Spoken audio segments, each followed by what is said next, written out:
SAP in terms of 2008, 2009. Not only were we looking at all of this turbulence which continues to happen in the region and now added to globally, but we were at a very serious inflection point where we had a lot of these pressures, a lot of emerging middle class coming out in emerging markets, non-traditional markets necessarily for us, massive explosion of data, mobility coming onto the scene, all of these different things starting to impact us that said, at the one hand, we've got to try and struggle with everything that's going on in the global markets, and how do we manage that?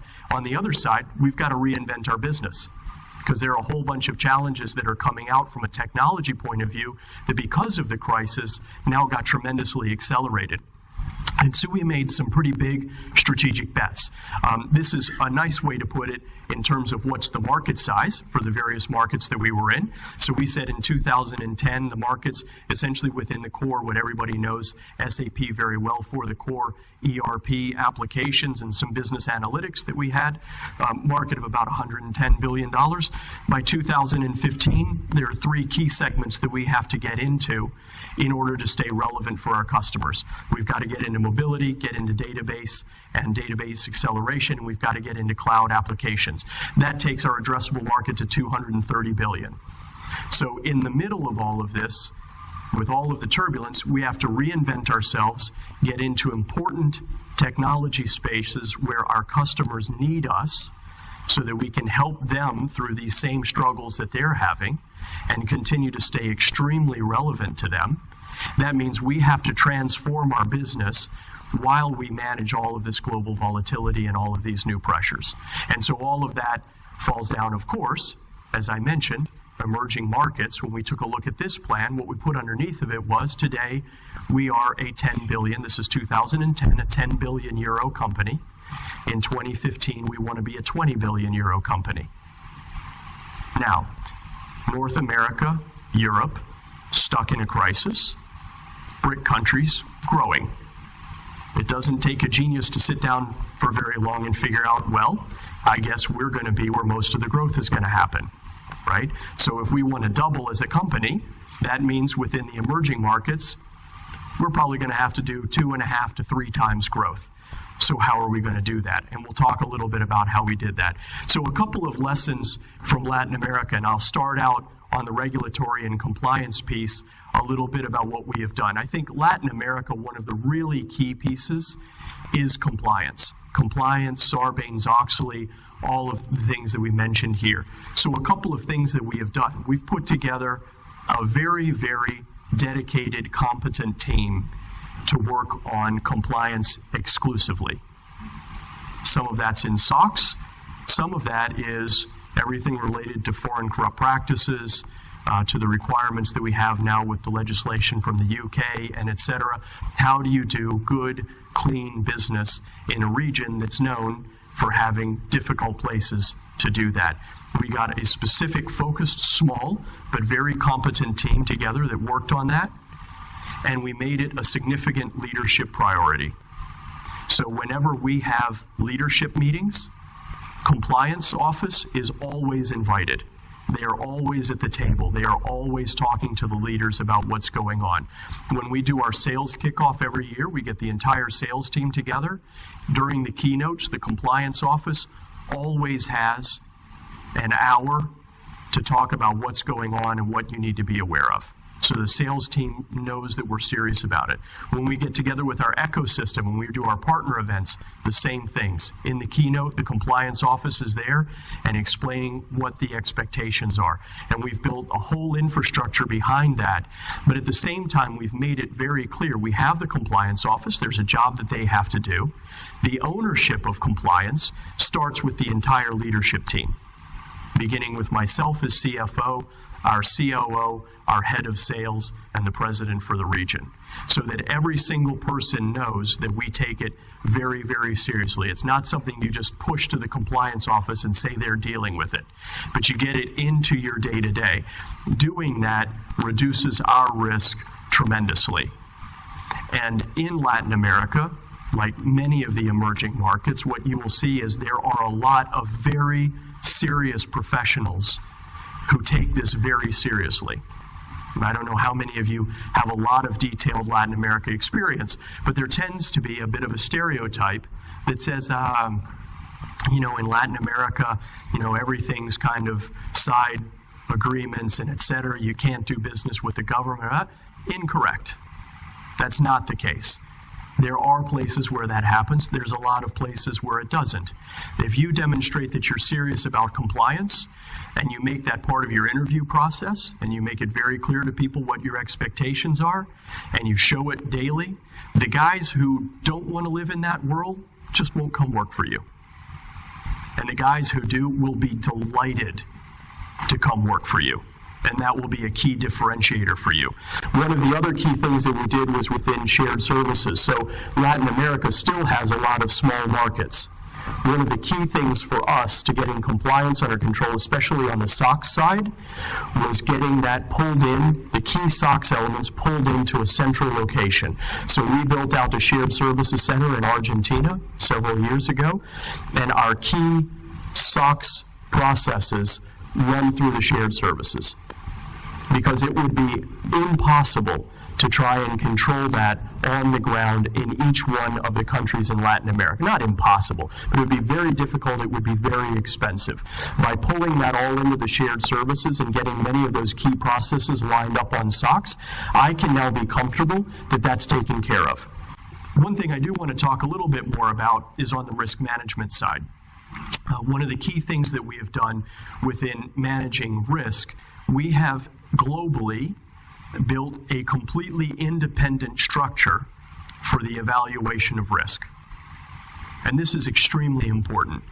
That goes direct to our global CFO as the only report. So they work with me in the region, but they are not tied to me. I can't tell them what to do, which I love, because it means that they stay completely independent and we put them into all areas of our business. We've built out a very nice technology layer that supports them so that they are a little bit of evangelizers. They get out and they work with the business leaders and explain what we want, what we need to be monitoring and managing in risk. And the business team then helps us get that in place within our systems so that we can get a single consolidated view of the key risk items that are going on in the company. That has been extremely important. We've built out what we call the delegation of authority, so very clear rules on what needs to go in and what does not. We've educated our teams on that, and everyone knows that they have that responsibility. The result of that is I have a very good view into risk and into SOX and into compliance from a very small team. We have a total of about 8 professionals across the region who are dedicated to all of this. This in a subsidiary or in a business unit that's about €1 billion a year in revenue. So 8 people in an organization that size is not a tremendous investment. But if you use it well and you make it part of your management priorities and you put a good technology layer in to support you, you can get very, very effective control and review of your risk. One of the things that's important for us as CFOs in that is setting the priorities and really understanding our business. So when I first started in the role, the structure already existed and we started working together. They would send me reports on a monthly basis that summarized up the risk that we had in the operation. So once a month I would open these up and I would read them from each of our market units. We have 3 market units in the region and the consolidated one for Latin America. That was comfortably the most depressing day of my month. Comfortably. If my office was a couple of floors higher to where I would be sure that I wouldn't make it if I jumped, I probably would not be with you guys, because these reports just talked about everything. Major economic meltdown in the U.S., impending financial doom and collapse, what would happen if the bird virus took off and caused impending chaos around the world. Global warming might flood key markets, flow on the coast in Latin America and destroy our operations. I mean, the list was just enormous. And you sort of looked at this and said, but how much of this is really relevant, right? What of this do I really care about? And so we got together and really got the team focused in on what are the key elements that we want to know about. So, of course, you have your basic legal and statutory ones. I want to know if we have audits going on somewhere, if we've got some sort of a tax problem that's popped up, if we have some sort of a compliance issue that has shown up on the radar screen. Of course, I want those things in. But when I looked at my business, I basically said I have two places where I can really get in trouble. I can get in trouble at the time I sell a product, and that would basically mean something slipped through our radar that we weren't paying close enough attention to, and we sold a product that required localization into a particular market, and it really wasn't ready for that market. And we need to go jump on that and fix that. That's the one. And then the other one would be, we have a project that's going on that gets into trouble, or for whatever reason, the complexities, whatever issue, management change, etc., these things happen. These are the two areas where I need to be very aware of risk. That's the reality of my business, right? So how do we focus in and look very intensely at that? Cut everything else out. I know that I get to read the Wall Street Journal. I know if Europe is going better or worse, all of those sorts of things.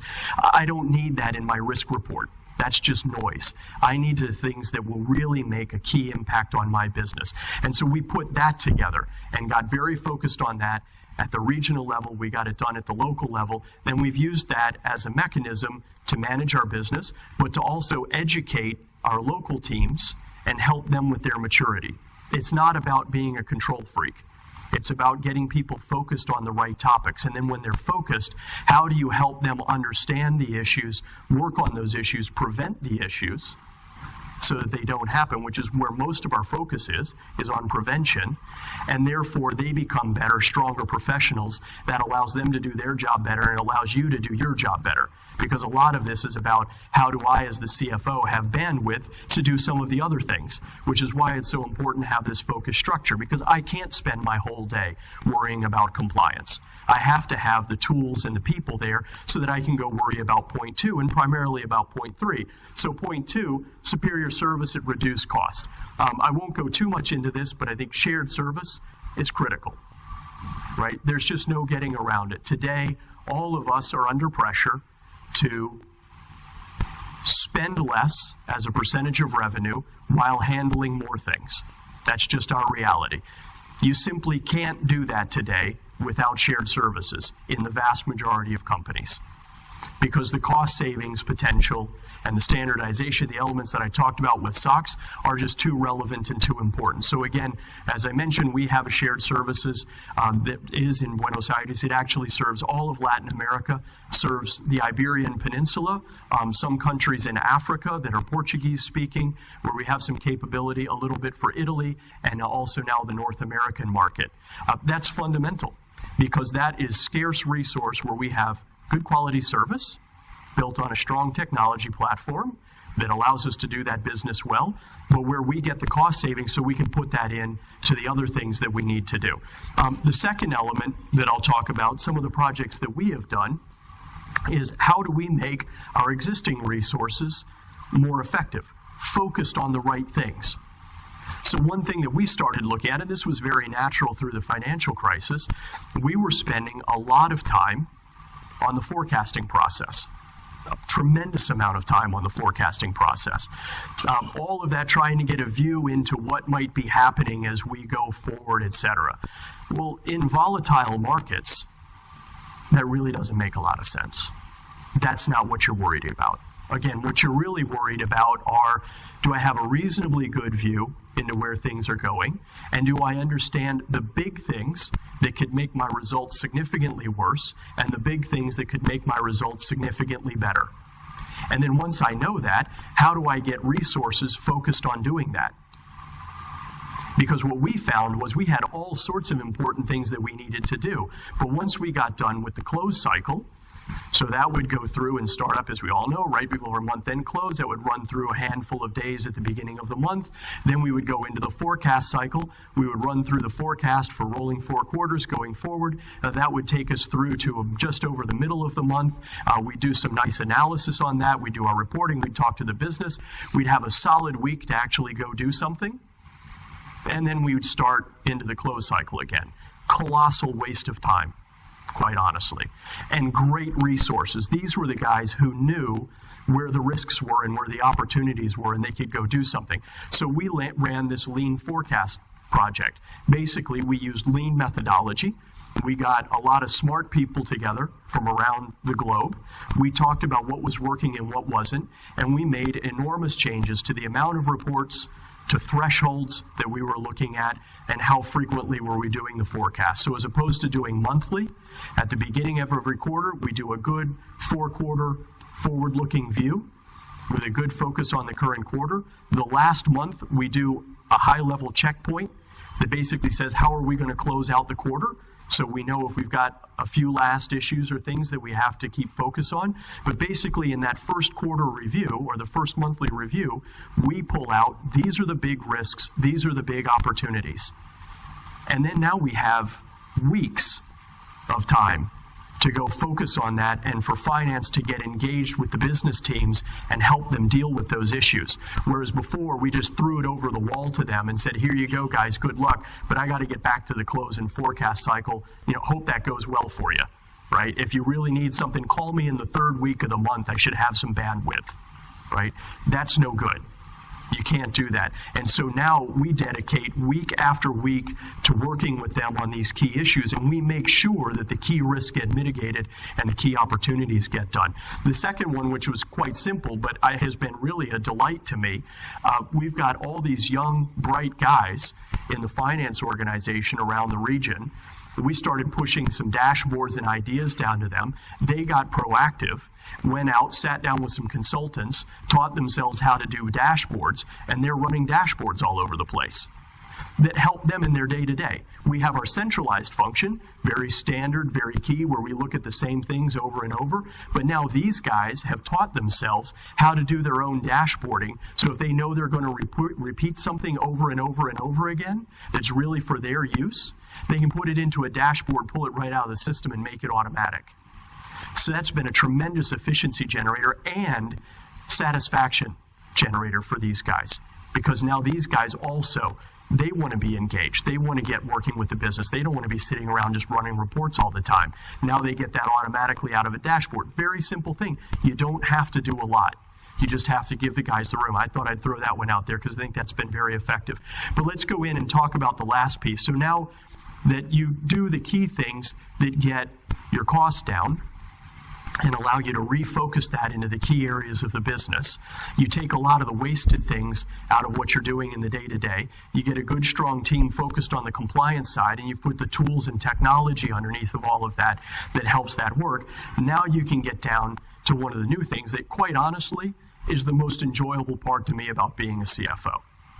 It's partnering up with the business and helping them grow and see the results, right? So one of the things that I think is really important about that is, as well, coming back to the cost side, from a finance point of view, it's a lot easier to have a great cost to revenue ratio if you're growing. It's a lot nastier if you're not growing, right? Because that's when you have to deal with inflation.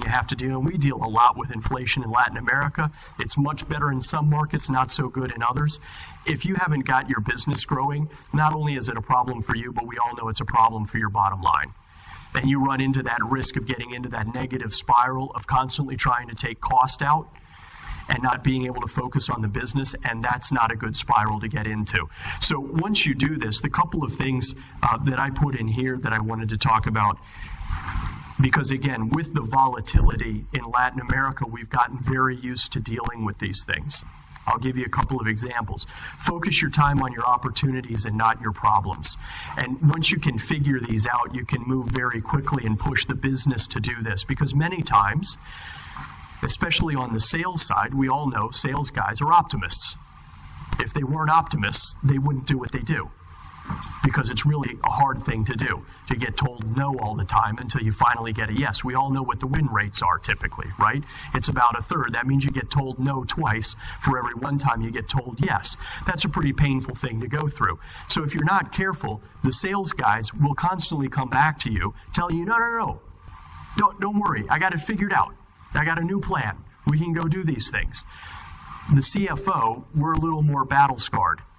right? And we can cut through a lot of the optimism and get down to facts, and we can figure out very quickly, we've got scarce resources, where do we put them? An example on this one, in, I guess about 2003, 2004, I was with EDS. We had a very nice operation going in Venezuela. Venezuela was going through a lot of social change. New government with new priorities. They had a different focus that we looked at and said, this is not going to be very good for our business. Just where the country wants to go is not favorable to the conditions that we need for our business to work. And we started looking at that as a leadership team. The sales team, of course, came in. They had all the great plans. We can do this, we can do that, we can do the other. Said, you know what? No. We can see where this is going. We have a great team, great customers. We got to keep taking care of those customers, but we're not going to continue to grow there. And at the same time, we were starting to see the movement in Colombia. The violence was coming down, new government there, getting things under control. The economic growth was starting to come. This was a country with tremendous natural resources that had never been explored. We said, we're going to take our leadership team that's very good. They know what they're doing in Venezuela. We're going to move them. Anyone who wants to go to Colombia, they'll continue to run the business from Venezuela from there, but they're really going to focus on the Colombian market. And we're going to make the Colombian market really grow for us. Tremendous success. We grew fantastically, and we were at the front edge. While a number of most other companies were still looking, going, not sure if I really believe in this. And something that amazingly continues to this day, I'm constantly in conversations and discussions with people trying to figure out how to make their business work for Venezuela. And they spend tremendous amounts of time doing this. When things are booming in Colombia, booming in Chile, booming in Mexico, booming in Panama, booming in Peru, and they're spending hours trying to figure out if there's some way that they could rework their business model and do something to get things going again in Venezuela. It doesn't make sense. And they're missing out on enormous opportunities, and they're focusing on their problem, right? One thing that I have definitely learned being in Latin America, you move those priorities really quickly. And when things are booming, because you don't know how it will last, you invest, you grow your business, you get great returns out of it. When things downturn, you reset your business, you make sure it's the right size, you keep taking care of your customers because it's going to come back at some point, and then you focus on where things are good. A lot of companies and a lot of leaders struggle to do that. The CFOs are much better at analyzing that and helping the businesses make those decisions. One thing that we also need to look at, a lot of the CFOs, it's kind of in our blood, we're a little bit of control freaks. I know that will come as an amazing surprise to all of you, and I'm sure that none of you have ever been told that by any of your direct reports or any of your business peers, but it happens to be true in a lot of cases. You really have to resist that urge, and I see that all of the time. Something goes wrong, somebody doesn't understand the market, the business starts to move in a new direction, and the headquarters location is too far away from what's really going on in the market. And when things start to go bad, their first decision is, I'm going to make the decisions. They cut control, they pull it back in, they stop trusting in their people. Huge mistake. Because if the guys on the ground who live it every single day are struggling to get it figured out, I guarantee you, you will not. No chance. So you've got to have people that you believe in, that you trust.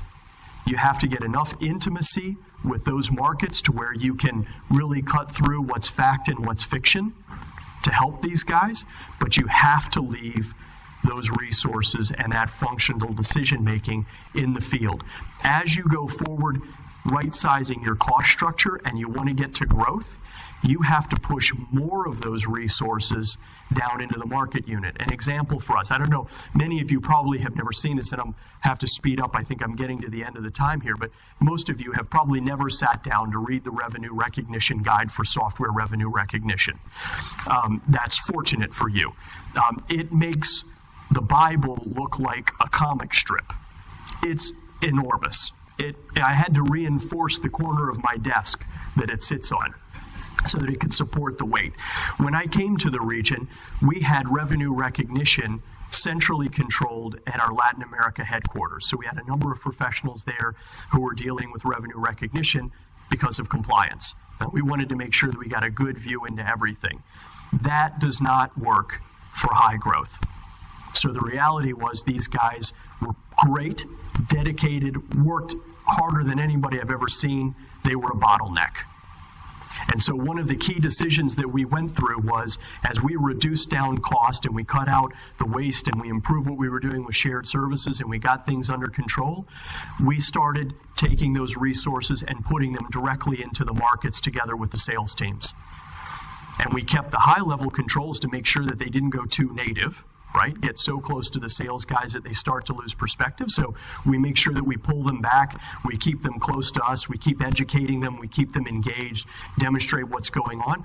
We give these guys a lot of freedom to do what they need to do. And as we train them and we see that they get better, we give them more freedom and we keep going and we keep going. The result is far more projects need to come to a regional level for decision making. The sales teams are far happier and we have velocity, because we're not going to grow markets at 30, 40, 50% if everything has to come back just to an LA level, let alone think about taking it to a global level, right? These are key decisions and trust that the finance leadership needs to drive within our structures where we impact, and we need to drive our business leaders to do the same thing, because central command and control and high growth very rarely go together. That's not very probable. The last one I want to talk about here, and then I'll go to my final slide, we have to also take ownership of technology decisions. I don't mean that from the point of view of getting into the nuts and bolts and details of technology. That's not what we need to do. But the reality is the technology landscape is moving too quickly, and it's too important to our businesses to really expect that the vast majority of CIOs are going to be able to get their arms around it all, understand all of it, understand the technical bits and details, as well as the strategic side of what you need and how the solutions can benefit your business. It's just too much. The reality is it's just too much. And so we, what the market calls the line of business leader, but we as finance must get engaged in deciding what solutions we need, and then partner with the CIOs to figure out which ones are the best from a technical point of view and get them implemented.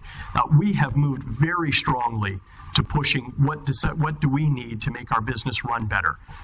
Example, mobility. We as a company have moved very strongly into mobility because we are global, because I spend an enormous amount of time on airplanes, an enormous amount of time in taxis. Just to get to the office in any given location can be an hour in most major Latin American cities and an hour back. I can't live off of just doing some email on BlackBerry only. It's had to go much further than that. And so today, through my iPad, for example, I can look at my major business indicators. I can look at the pipeline in real time. I can look at where we are on DSO and what's going on in DSO, major collections issues. So I'm looking at liquidity. I'm looking at the business side. I'm making approval decisions. I'm doing all of that off of an iPad, which is a button push, and it's on. Right? That's it. Anywhere I happen to be, anytime that I need it. If I waited for the CIO to decide that that was a good idea, I would very likely be waiting until 2020, 2030, when he was no longer worried about security and whether or not, if this went bad, it might impact his career and how he was going to integrate that. And all of those things from his side, that's not a slam on the CIOs. Those are all real, very serious concerns. And I understand that they're hesitant, of course, because it's new. They don't know it. They've got to carve out time and resource. Some will get very proactive and they'll dive in and they'll do it. And we see that every day. A lot will sit back and go, I don't know. I'm not sure I'm so interested in trying to do that this year. I think I'll wait next year. As long as nobody's screaming, I think I'm good, right? You can't let that happen. So you have to get engaged and understand what you can do and what you need to continue to be effective in this new global environment and manage all of these elements, and then partner with your CIO to go make that happen. That is critical to your success.